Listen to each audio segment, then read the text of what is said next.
ఊళ్ళో వాళ్ళ పెళ్ళాలందరూ నీకు కావాలి, కానీ నీ పెళ్ళాం మాత్రం ఫ్రెష్గా ఉండాలి. ఇదేం నీతిరా నీకు చినరాయుడు? నీకో నీతి, ఊళ్ళో వాళ్ళకొక్క నీత్యా? పూజారి కూతుర్ని మల్లెపూలతో శోభనం చేశావంట, పెళ్ళి కాకుండా. ఇప్పుడు ఆ అమ్మాయి ప్రెగ్నెన్సీగా ఉంది, పెళ్ళి చేసుకోమంటే ఏందిరా పెదరాయుడు? పెళ్ళి చేసుకోను అని చెప్పావంట. ఈ విషయం నేను పెద్దితో చెప్తాను, అర్థమయ్యిందా?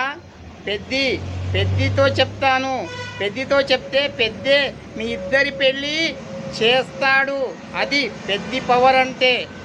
ఇప్పుడే వెళ్ళి నేను పెద్దితో చెప్తానురా.